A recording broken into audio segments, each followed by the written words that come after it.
So we've got a special show for you today, guys. We've got two guests joining our daily show, and I'm really excited about it. We're going to be chatting about the entire South African cricket season, basically, but we're going to talk a lot about it from the Lions' point of view. We can get some Proteas insight as well, a little bit. It will be thrown in between. Maybe we'll get some insight from that perspective if we can get it out of them.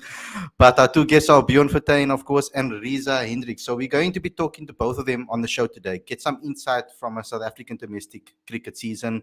End of the season, obviously, they have won the One Day Cup as well to end of the season quite positively. So, and they've competed in every single tournament that they played in. So it's something that we can speak about. It's something that we can get into. It's something that we can go into detail. I want to get to know a little bit more about the domestic season, how things have gone this season for them, as well as just generally in South African cricket. But this is also your opportunity to ask them questions too. So please get involved in the live chat and ask some questions over there too. But before we get going, before I bring them on the show, you know what you guys have to do. You know that you have to smash the subscribe button. If the button's red, click that subscribe button, click that notification bell as well for all future videos. But don't forget to also smash that like button. That's how we get into recommended feeds. That's how you guys can help us grow as a channel and obviously improve, etc., etc. So go ahead and smash that like button. Also get involved with the Patreon account. This is how you guys support us from a Patreon perspective. There are different tiers for you guys to get involved in. When we hit the 20 Patreon mark, then we can start investing that money back into the business. So please get involved with the Patreon account. The link is on the screen as well as in the description. But we also have a free magazine. Download the latest issue. It's on the screen as well as in the description. Every single issue, including the latest issue, is 100% free, straight to your inbox every single month. So, without further ado, guys, I'm excited. I know you guys are. You guys were really excited when you heard that this was going to be live. So, let's get straight into today's video.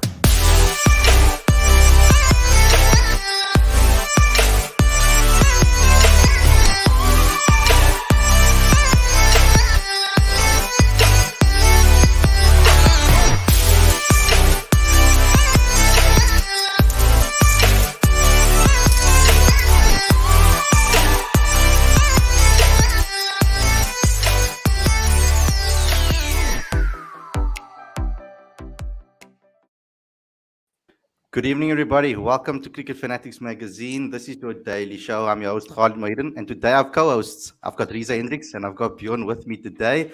Really excited to chat to you guys. Welcome to the show. How are you guys doing? I mean, you've had a hectic final and obviously a victory. Are you guys still celebrating? How are you feeling? I know Bjorn's in a difficult situation currently. Maybe he doesn't want to reveal it to the world. But that's a little inside joke between the three of us. Let's start with Reeza. Reeza, how are you doing, man? Yeah, it's all good my side. Can't complain. Had a couple of days off now, obviously, before we got to chat. So I'm looking forward to chatting tonight. And Bjorn, how are you doing? Yeah, physically could be better. Yeah, we can't complain. Okay, awesome, man. So there's a lot I want to get into, and there's a lot of insight that you guys will probably be able to help me out with, and obviously all the fans out here as well. Let's start with the beginning of the season. Obviously, we kicked off the season with a T20 Knockout competition. It was something that was, something different. Obviously, first division, second division taking on each other. What did you guys think of this new tournament? And particularly getting the opportunity to obviously see other guys that you might not play against throughout the season and playing against them. But what is your thoughts of this particular tournament? Just whether you've played in it or whether you just watch some of the games as well. What is your thoughts about that particular tournament? Let's start with Reeza. Yeah, look, it's obviously something new. We mentioned the whole new structure of Division 1 and Division 2, where both the divisions combine to compete in this T20 Knockout. Yeah, look, it's good in terms of seeing the pool of cricketers in South Africa. Yeah, I wasn't involved, but I got to watch one or two games. The cricket looked quite decent. I mean, obviously it was the start of the season, so guys obviously feeling their way and getting into the new season. So yeah, as I mentioned, it was good to see new talent. I would say new faces, new teams, and the new structure of the new cricket structure. So yeah, it was something new, and it was good to see. Yeah, I mean, Bjorn, I mean, we know a lot about your journey coming through. I mean, a lot of the guys, of course, you might have played with in the beginning stages of your career as well, that are in other divisions. So what was your thoughts of the competition? Well, was it because we obviously also saw some Division Two teams really give Division One teams a go and a run for their money. So what was your thought of the competition itself and the competitiveness and the opportunity for maybe someone that was maybe a younger version of you, maybe a couple of years ago, coming through the system, of course, and getting an opportunity like this to showcase their talent? Yeah, I think just from a growth and exposure point of view, it's quite important for a young player to be exposed to quality players. If I look at that tournament in particular, I had quite a few young bowlers. Bowling to someone like Riley Rousseau, who's got experience all over the world. So just from that aspect, I think it was quite good to see the growth of players throughout that tournament and how they went on to perform for the rest of the season. Yeah, I mean, then we obviously had a crazy 4-day series. Like, I mean, what I want to talk about is like, it was almost like a 4-day series of two halves. You guys obviously started off excellently, unbeaten in the beginning of the series, like taking player teams apart. And then towards the end, obviously slowed down a little bit, maybe lost some players also to the Proteas, etc. So that would have obviously also maybe stunted you. But what I want to ask you first and foremost is about the pitches, the conditions, etc. Because from my opinion, from my vision, from what I've seen, and I'm not no expert, I'm just looking at what I'm seeing. It seems like the wickets is particularly in your guys' region, in the IFL, particularly Pretoria and the Wanderers. It seems like the wickets aren't the same like it used to be a couple of years ago. Is that the case, or am I maybe reading a little bit into it a little bit too much here? Reeza, let's start with you because I mean you just came off smashing a massive century on that crowd, so maybe it's not different for you. Yeah, look, it is probably different to what we used to.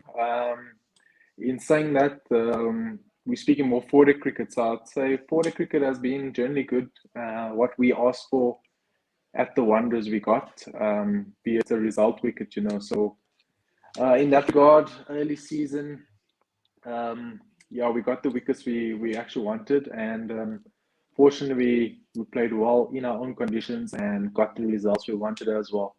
But then, yeah, coming to the one-day cricket late to the season where we just ended now, the wickets were challenging. Yeah, could possibly be the time of the year where the season's obviously changing. Yeah, the pitch obviously didn't play as well as what we know the Wanderers to be. But yeah, I don't know what to put that down as, but yeah, this season has been a lot of low scoring games in the 50 over game, particularly at the Wanderers. So yeah, again, I don't know what to put it down as, but it has changed over time and compare what we know of late. Yeah. Yeah, is the Wanderers and Super Sport Park a little bit slower than usual? Because we used to see a lot of pace, bounce, etc., coming from, particularly guys like Duan Olivier that you guys played with. But he's maybe changed. He's changed his style. He's told us he's changed his style. We've seen how he's changed his style. He's maybe not as that enforcer like we used to know, that used to come in and bang balls at you. But from that perspective, has it changed? Is it less bouncy? Is it a little bit more in for the spinners, for example? Yeah, I think it does. It has changed, although you do get your odd wicket where you still get your pace and bounce. As I mentioned again in the four-day cricket, where we would see that. But in the one-day cricket, it did obviously accommodate spin quite a lot. The wickets were slower, a touch low as well. But generally, in the first half of the season, the pace and bounce was still there. Maybe not as much as previous seasons, but yeah, in four-day cricket, we definitely got some pace and bounce out of it too. And Bjorn, for you, because I mean, I think there's more opportunities now for you in this as a spinner. In this, we saw spinners actually almost dominate the season and across all formats. So, what's your thought? Are you enjoying the week? Obviously, you enjoying the wickets, but has it changed as much as we think with regards to helping and aiding you guys? I wouldn't say it's changed to help and aid us. I think that there are natural factors at play, factors that I don't really know too much about. But yeah, like Reeza said, in the four-day comp, generally we got what we asked for, and that was to play to the strengths of our seam attack. That's how we feel that we've got the best chance of winning competitions. And on the odd day, you can find something that could be outside of the plan, if I can put it like that. Yeah, interesting. And so let's talk about the season for you guys, and where you feel that you could improve, where you guys have done well. What do you think? What's your assessment of the season? Let's start with Bjorn this time. What's your assessment of the season so far? I mean, I know one aspect of your game was on display in that final. A lot of people don't actually know that about you, that you could do that. You had to drop the bat to show it to the world. But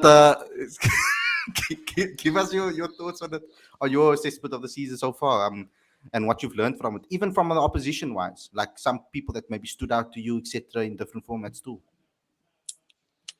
Yeah, I mean, from a Lions perspective, it's been one of the more challenging seasons, if I can put it like that, whether it be down to us losing quite a few players at different times of the season to the Proteas.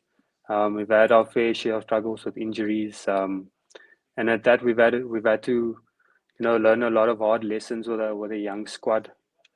That could bode us well in good stead for the future, but yeah, it was quite challenging. There were certain aspects of our game that was, I wouldn't say exposed, but felt like we were caught lacking at certain stages of the season. And that's all three formats or all three facets of the game that I think we can improve on next season. And Reeza, from your perspective, I know it's difficult for you because you don't always get to play a complete domestic season with your duties to the Proteas as well. But you played quite a bit in different formats over here this season. Well, what's your thoughts and your on this year and the talent that maybe you're seeing coming through the system as well, at the Lions and other places as well? Yeah, I think one of us this season has been quite a challenging one, as Bjorn has mentioned. But in saying that, if you look deeper into it, we actually didn't do too badly as a Lions unit. Obviously, we pride ourselves to get some silverware in the cabinet. Yeah, we managed to do it on the last day of the season, but we competed in the 4-day cricket. We were right on top until that last game where obviously we lost to Titans, and Titans eventually won it. But yeah, we obviously had a bad run in the T20 comp. Yeah, as Bjorn mentioned, we lost a lot of Pro Tour players, and therefore we had to test the depth of our team. Yeah, and we didn't obviously do too well in that competition. But if you look at the three formats, we obviously won the the 1-day cup, and basically second in the 4-day competition, and then obviously bombing out in the T20. So if you look at that in general, it's not such a bad season in all. But yeah, definitely challenging in many ways. We obviously had to test our depth. We had to see what young talent we have coming through, which is a good thing as well. I mean, we gave guys opportunity, and they obviously had to step up and show their worth. So as a union, we basically seen what we have in Joburg. So it's not all such a bad thing. Yeah. Mm-hmm. Bjorn, can we talk about this moment? Do we have to? I would like to just know what went through your mind when you were at the crease. Obviously, you put on a performance and with a bat. A lot of people might not know that you can hold the bat. There was a special innings that you also played a couple of years ago in the 4-day arena when you actually won the title for you guys. I think it was 180. I think that you scored. Excellent performance. So, can you tell me about your batting, and do you feel that you need to actually work on your batting a lot more, and have you been over the last year or so, 2 years? So, I mean, I know you've always backed yourself with a bat.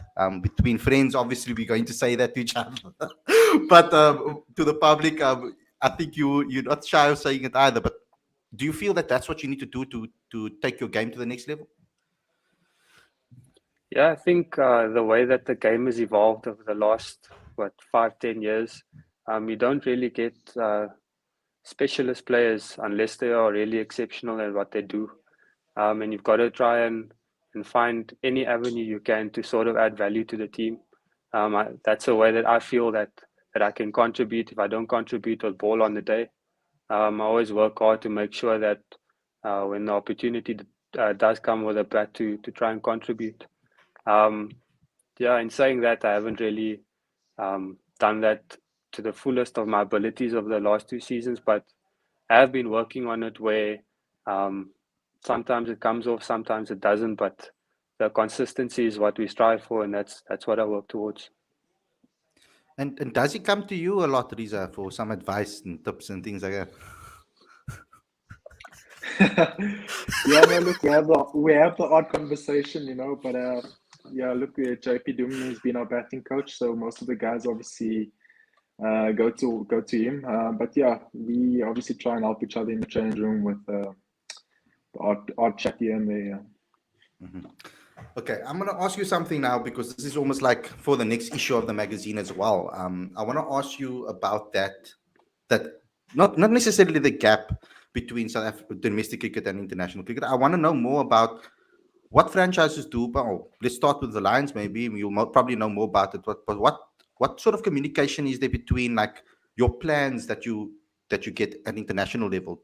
Do you guys take those plans back to your coaches at domestic level and then ask for tips, etc.? Say now you're struggling with a certain technical issue that was worked out at international level that they've maybe identified at international level, and then do you guys take that back to your coaches? Is there communication between the coach and whoever's involved at the national side with your franchise? Reeza, you can start, and then Bjorn. Or Bjorn, go ahead. I think that would sort of form part of your player development plan or your PDP. Reeza would obviously have his PDP with different people than I do because he's nationally contracted. But there is feedback that does go from the top to wherever you go. And then once you get to your teams, there are sort of structures put in place and personnel at your disposal to help with whatever issues you may have, whether it be batting. Then we've got JP Dumini there who's got international experience and can sort of translate what you're feeling at the top and sort of apply it with you at the bottom. And that goes for bowling as well. There are certain people that you can rely on that do have the experience at the top to sort of help you when you do come down to franchise level. Because Reeza, the easy thing for us fans to always say when someone's performing poorly, like at the moment, Aiden Markram's kind of being targeted in a way you could say, like for his form at test level, and people are automatically saying, go back to domestic league level and get your form back, And I'm someone that maybe analyzes a little bit more and say, what is the issue? Can he sort it out at domestic level? Can he not? Like, do you think that is a method, like say, go back to domestic, go get your form back? Does it actually solve your issues? Say now you have a technical issue that they finding out at international level, maybe a swing bowler is bowling at you and always getting your wicket. Going back to domestic cricket, how does it help you, besides from a confidence perspective? Yeah, look, all players go through these dips in form.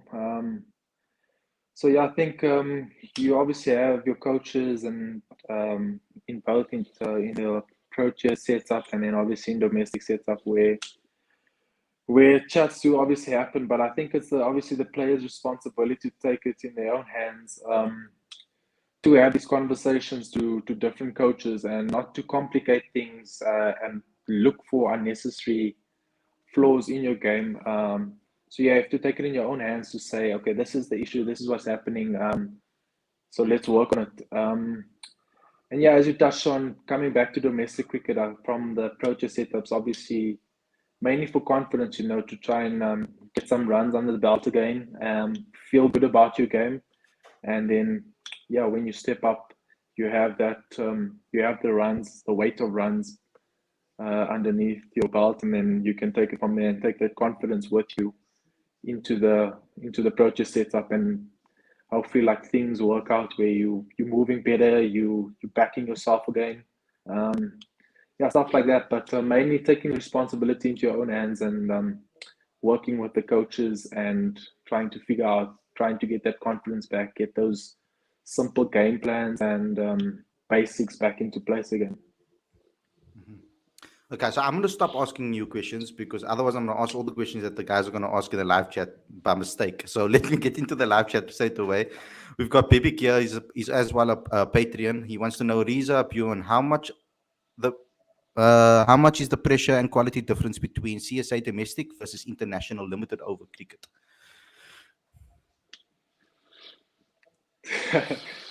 Yeah, look, the pressures, it's a lot different.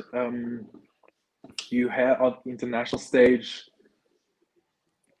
majority of the world is watching of compared to domestic cricket where it's not as well supported as back in the day. So you're always under the spotlight. It's a high pressure environment where you obviously want to do well for the country and win games for your team, for the country, and yeah, compete and do well. So in that regard, it's not just the pressures that comes from international cricket itself, but it's pressure from within where you obviously want to do well and test yourself at a high level. Whereas domestic cricket, yeah, as I mentioned, it's not as well supported, so you kind of get away with it. People don't really watch as much. Yeah, social media, you get exposed to different things as well. So there's a lot of pressures that comes with it, playing at international cricket where, like I said, there's more eyes on the game. Bjorn, anything else extra that you could add to that? Yeah, I mean, from a bowler's perspective, not to speak bad of any level of cricket or anything, but I do feel that domestic cricket you do get away a lot more with having bad days. I feel like at international level, there's really no compromise and nowhere to hide. When you're having a bad day, you do get exposed, and sometimes you do get away with it at domestic level, and sometimes that's a bad thing because a lot of complacency can then creep into your game. You sort of become happy with that standard that you're allowed to get away with, and once you return to the international scene, that can really get picked apart. That's excellent insight, actually. Okay, I'm going to move on because this is a little bit controversial, I would say, but it's the truth. So, why is why so many catches are being dropped at domestic? Look at, generally speaking, across the board, there's been a hell of a lot of catches dropped. I've even seen, okay, maybe the IPL is different because of due and all of those type of things, but domestically, I mean, there's been a record number of catches dropped throughout the season.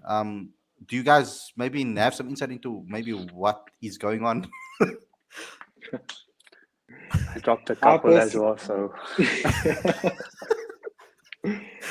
Yeah, I think we all have. Yeah, look, personally, I don't know what to put my finger on it. Yeah, it happens in the game. And it just seems like it's happening more often now of late. Not sure what the reason is. Yeah, because the work definitely gets put in. We do a lot of fielding, be it at the Lions or at the Proteas. So yeah, the work gets put in. I think just on the day it just happens, and that's the game of cricket. Maybe it obviously just seems as if it's happening more often now of late. Yeah. I don't think there's much that you can maybe add there, Bjorn. Do you think? Do you think more work needs to be done? Do you think it's weather conditions? Is it? What is it?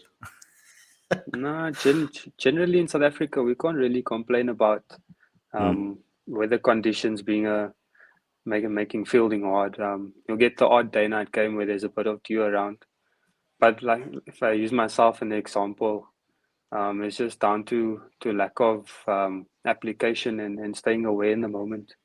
I know I've had a couple of howlers this season, one where I didn't even get a hand to it. So yeah, if you want to pinpoint something, maybe that. Stop laughing. Fines. What you guys are gonna give me brown cows at the end of the season? It happens, I guess. But like, it's been hectic. Okay, let's move on from that one. A question to both Reeza and Bjorn. Do you guys have aspirations of playing Test cricket? CSA seems to only favor you guys in the limited overs format. Is that a bit of a concern for you guys going forward? Yeah, look, I definitely have aspirations to play Test cricket. I've always had. Um, and as long as I'm playing 4-day cricket, it'll always be a dream or goal of mine to play Test cricket. Yeah. But yeah, it seems like I don't know if it's selectors or whatever it is that you kind of boxed as a white ball player, and obviously trying to change that perspective. But yeah, the aspiration is definitely there to try and play Test cricket personally. Yeah. Guess you think the same, Bjorn. Yeah, the aspirations there as well. But in saying that, you've also got to be, realistic where you are at that point in your career, and the pecking order and stuff like that. And if you look at the Proteas team over the last 4 or 5 years, I mean, Keshav's been unbelievable. He's broken records and set a new standard for spin bowlers within the country. He's probably got his place cemented within the team for, I'd say, another 8 to 10 years, just because of the weight of wickets that he's taken and what he's done for spin bowling in the country. So, the aspirations are there, but you've also got to, be realistic about where you stand. But does that give you inspiration, both of you actually, that a lot of test players are actually getting their test caps a little later? Like you've seen the likes of Rasif and Addison now, so make us a move into test cricket much later. Keshav even started his career, later on in his career, and it wasn't right at the beginning.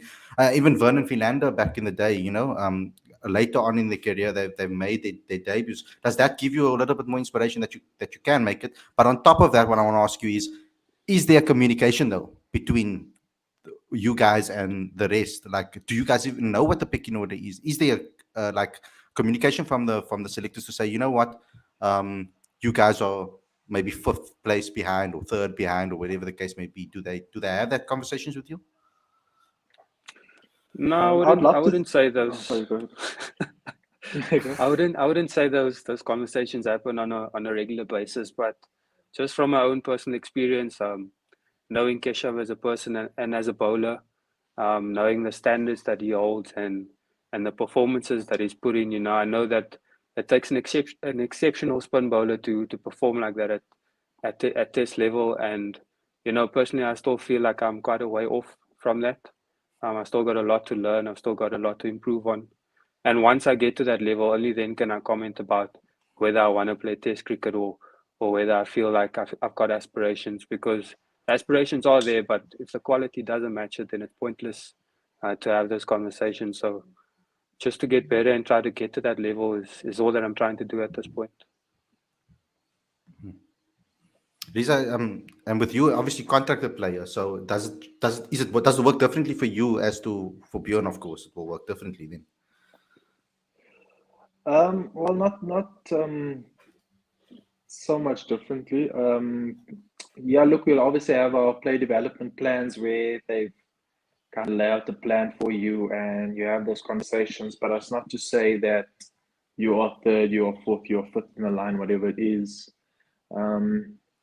But they'll obviously just paint a broader picture where they'll say you are in the plans, and again, you obviously have to put runs on the board, take wickets, whatever the case is, to get a look in.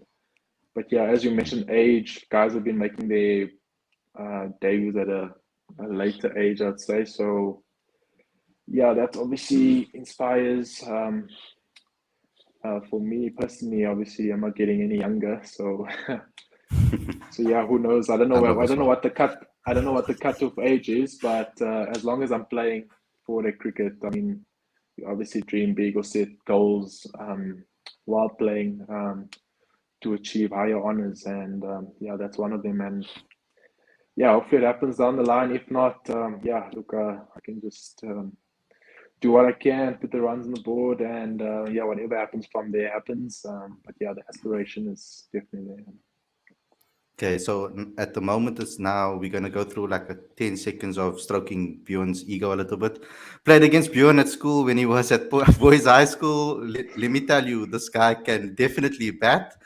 Bjorn was always a top batter. Remember when we played boys high, he batted at the top of the order in the top line up, which included Jean-Luc Duplessis, Somers player, Jean-Luc Duplessis, sorry, and Somers player. Bjorn Fortuin smashed the 50 that day. Recall that? Of course you recall that. It's probably framed on your wall. Eh? No. No. Okay. I've heard all about that as well. Reeza, this one is for you. Dex is a massive fan. Could you tell us about your 100 of yours in Sri Lanka? Yeah, look, that was a very good day of mine. Probably one of my better days in cricket. You dream of making your, as I mentioned, you obviously want to play Test cricket, you want to play ODI cricket, and you dream of making your ODI debut, and to score 100 on debut was, yeah, look, it was a special day. Yeah, look, it just happened. It was a good day. Went out there, just played, and fortunately, I got the runs on the board and got the 100. Yeah, so look, it's definitely one of my better days. Yeah, in my cricketing career, this one. This next question is interesting because you guys, but I'm just going to warn you beforehand. Just you can keep it. You can keep the figures out of it, of course, like he says. But we've been talking a lot about domestic contracts. Now, I've heard obviously certain rumors, etc., about certain players earning certain amount of money. But let's just talk about that gap. Is there a massive gap between the figures between a top tier domestic player and a CSA contracted player? Is there a huge gap between the two? I don't think there's much. It's not a massive gap. I would say maybe your number one contracted player to your number one franchise player would be a bit of a gap, yeah. Okay, cool. I think that will answer the question, guys. I mean, for those put up the national contracted salaries between 1.1 million and 3 million, she said something like that. So, but we have no idea what's been paid domestically. So I think it obviously doesn't work differently for each player, of course, like dependable on where you are as franchises, or is it like is there a national standard? Or you're not There sure? is a national standard, yeah, allocated fee that needs to be split amongst however many players, yeah. Okay, cool. Okay, Reeza, and why is it so slow? Reeza and Bjorn, very nice to see you on the show, and hopefully you can play more for the Proteas. Putsang baffles us all, don't worry. Okay, this is Nasri. Take us through the tough process and mindset when batting together in the One Day Cup final. A high pressure game, and how much did your SA experience help in that situation? Both of you basically can talk amongst each other. Yeah, my first role was to try and keep Bjorn awake and try and keep him going because the man was struggling here. So lucky he stuck it out and did a good job for us.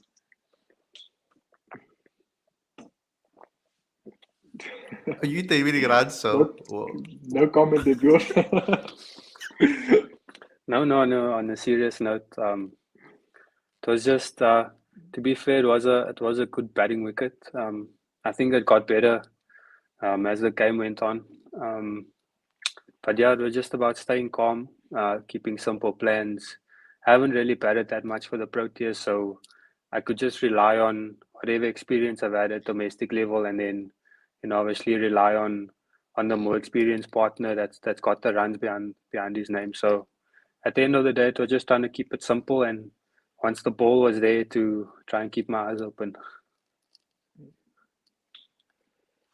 Yeah, when Bjorn walked in, we were obviously under pressure, so we needed to take it as deep as possible. And then, yeah, as Bjorn mentioned, it was just simple plans: try and take it as deep as possible, try and get to the 40th over, and from there, try and get to the 45th over, and kind of stay within their run rate. And we managed to do that, yeah. So it was simple plans and just taking it deep and batting as long as possible. Okay, I'm going to ask you something that has been bugging me for a very long time. Okay, so when it comes to farming strikes, etc., especially when the in batter's in, I tend to see certain batters. I'm not going to mention names, but tend to see, generally speaking, certain batters they'll have a tail end or someone that's maybe just come in, and they'll rotate a strike when there's, say, 3 overs left, where they should be farming the strike. I mean, I've watched the IPL only for a couple of games now, and automatically I've seen a mentality within the different teams. Different teams take the same mentality almost. If the batter that is better is at the crease, he takes majority of the strike no matter what. When it comes to that strike rotation, farming strikes, etc., can you maybe give us some insight into that? Is it communicated with you? Is there a certain way that it should be done? Or is it about whatever the match situation is and just try to get as many runs as possible? Yeah, I think the in batter will take the matter in his own hands. Obviously, situation dependent, where you have a number 10 or 11 batting with you, and you know your teammate is not that capable of batting, so you, the in batter, you need to do most of the work. But if you have the 8, number 9, even a number 10, 11 that can hold a bat, there's no reason why you can't give him the strike as well. But I mean, obviously, the situation dependent, where you have to go 13, 14, 15 and over, whatever the case is, the in batter will obviously take responsibility and try and capitalize and get the majority of the runs. But again, yeah, if you have someone on the other end that can bat, then there's no reason why you can't give him the strike. Mm-hmm. Okay. Lawrence has an excellent question again. He says, question for the guys: does the selectors communicate with you when you're not selected for a side? Maybe Reeza can talk about the surprise omission from the Under-19 World Cup squad. I mean, from the 2019 World Cup squad. I don't know. Yeah, the selectors will let you know when you're not selected. They'll definitely give you a call to say you're not selected. Yeah. In saying that, the 2019 World Cup was obviously an announcement, and I basically found out when everyone else found out. Yeah. And then a couple of days later, I got the call. Yeah. Okay, cool. Bjorn looks like he just broke his fast. Both of us. This is a good question. Could you guys tell us about your favorite cricketers growing up? Let's start with Bjorn this time. He's been quiet. Yeah, my cricketing experience growing up mainly entails going to Boland Park and that time watching Western Province Boland before they became the Cobras. So the players that I looked up to growing up was your Jock Cullises, and then later on Henry Davids was someone that I really enjoyed watching. Just his expansive style of batting. How he took the game on. I think at one stage he held the record for the fastest T20 100, and at that stage T20 cricket was still fairly new, so it sort of revolutionized the way that I saw the game being played, and he was someone that I really enjoyed watching.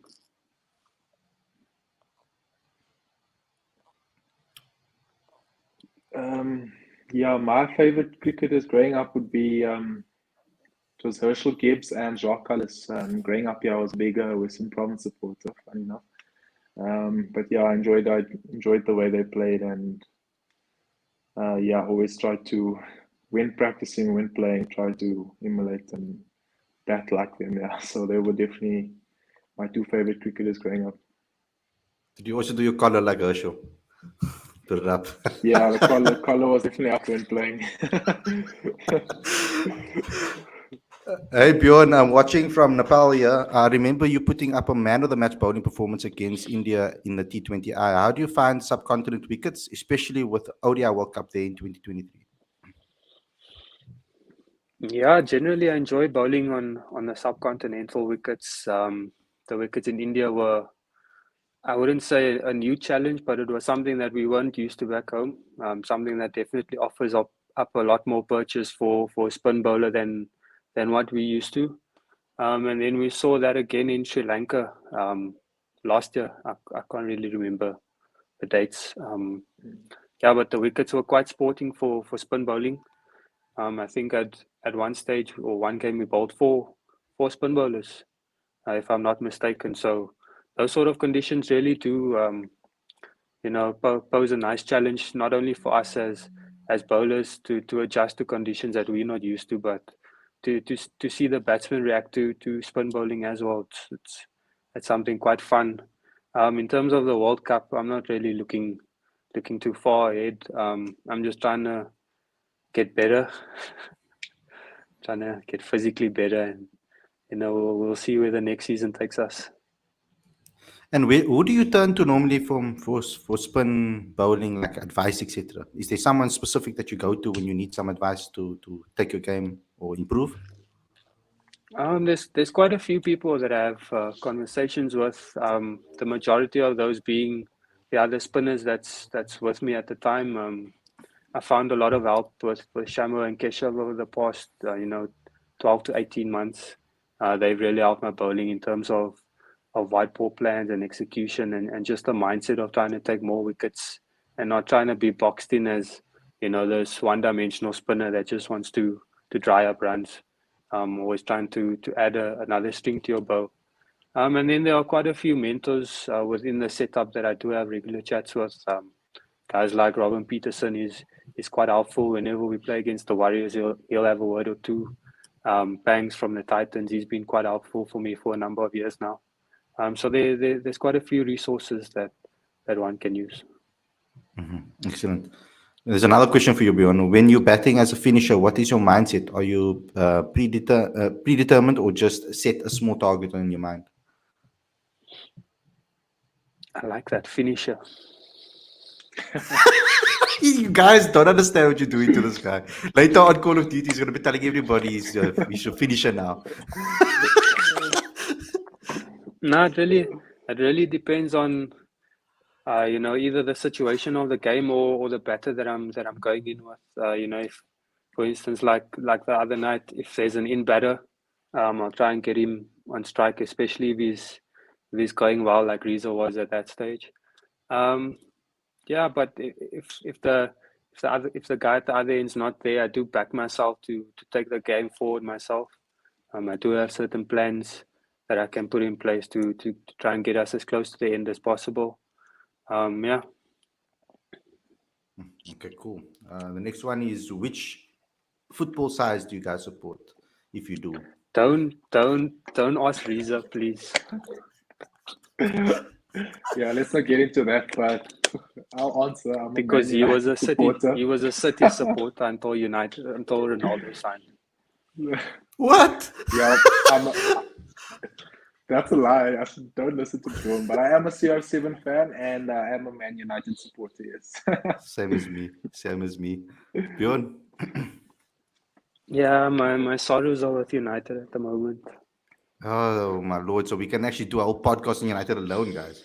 Gee whiz, because Reeza will switch over to the City podcast halfway through. Yeah, that's when I was about to jump ship to City, and then that's when Bjorn got hold of me. So Gee whiz, I think I'm still a United just owed you, bro. Yeah.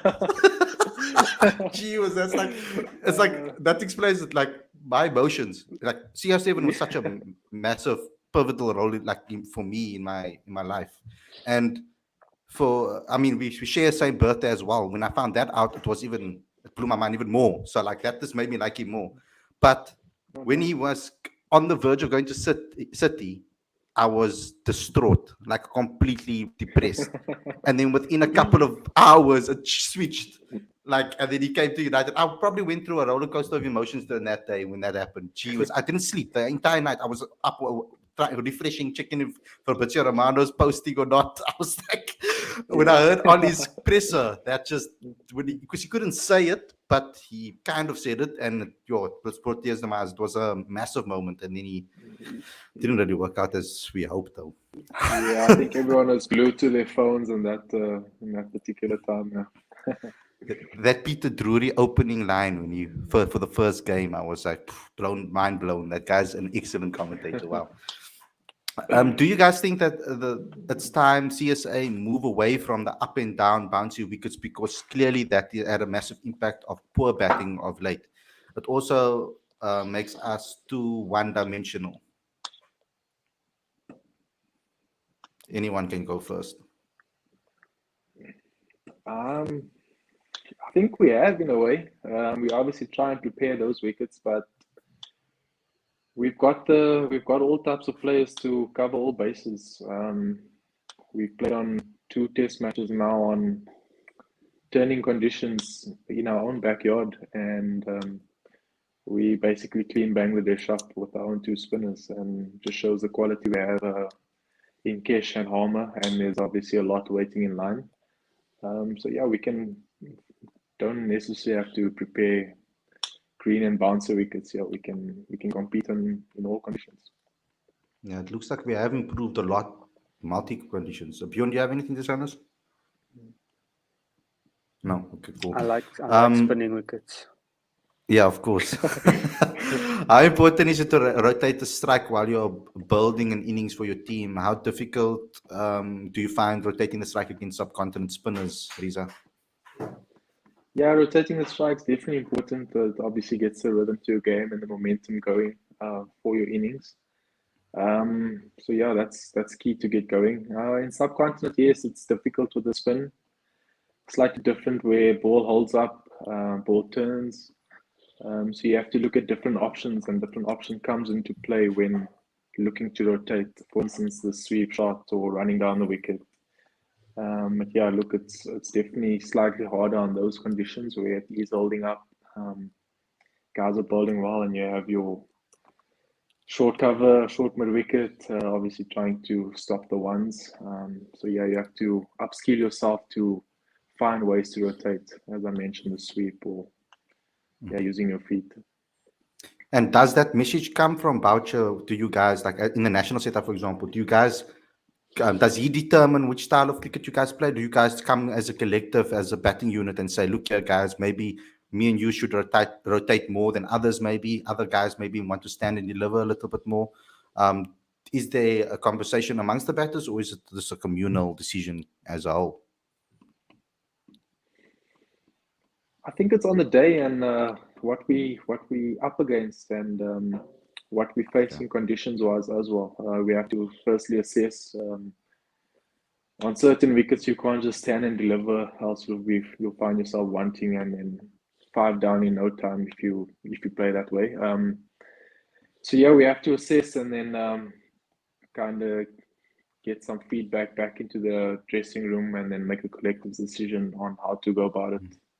But yeah, I mean, the responsibility is out there on the batters out there and the individuals on how to go about it. And the coaching staff will obviously trust it with obviously certain guidelines and tactics around that. Yeah. Okay. So final question, Bjorn, who's the current domestic batter that you are wary of when bowling? And then for Reeza, you can answer the second one, which is the domestic bowler. So many, because I think every single batsman I've bowled has hit me for a 6 this season. So That's not a yeah, bad if I had to put it down to all 3 formats, I think someone like Heinrich Klaasen, just because he scores all around the wicket. He's one of those players that when a spinner comes on, he wants to take the spinner out of the game as quickly as he can, and you know that can be quite destructive. That's actually a great answer that we can actually use on the show for future reference. Thank you, Bjorn. Reeza? Yeah, no one in particular comes to mind in saying that. There will be 1 or 2 guys on their day that you're facing up against that's running hot. That might be bowling quick, might be hitting the right areas and ball doing quite a bit, or you get a spinner and it's turning. So yeah, there's no particular name, I would say, but on a day it can be anyone who's running hot in that current game. Yeah, it does help when your team does sign majority of the top wicket takers in the last 5 seasons. Eh? Yeah. Okay, so Dex wants me to ask your question, but he's not going to answer this, Dex. But okay, I'll ask it anyway. Reeza, who would you want to choose as an opening partner, and why between Quinton and Yanaman? So, Doc's going to answer this. Yeah. I don't think I can answer that. Yeah, you don't want him to get Yeah, blitzed. they're both quality players, and for me to answer that, I don't know. Who do you think would be more angry with your answer if you had to pick them? Do you think Yanaman or Quinny? I don't think either of them would be angry. Yeah, I don't think they look at guys that will be phased by those type of things. Okay, guys, Yeah, no. let's end it there. Thanks a lot. I kept you guys for long enough. I know the wives are going to be upset if I keep you too long. But thanks a lot for tuning in. I hope you guys enjoyed this episode. Don't forget to smash the like button, of course, everybody, and click that notification bell for all future videos. If that button's red, please click it. It's not supposed to be red. It's supposed to be gray. So click it and click the notification bell. Also, smash the like button, comment, and share. That's how we get into recommended feeds. But download the latest issue of Cricket Fanatics magazine. Every issue is 100% free, straight to your inbox every single month. And also become a Patreon. This is how you help us keep the lights on, guys. We are 100% bootstrapped. No income coming from this. Everything goes back into the company. So you guys can help us out with becoming a Patreon today. There's different tiers, low, high tiers. You can choose, actually, if you want to buy me a bubble gum or you want to buy me a coffee. It's up to you. The link is on the screen as well as in the description. Also, go to cricketfanaticsmag.com for all your updates. We've got reports, we've got reviews, features, etc.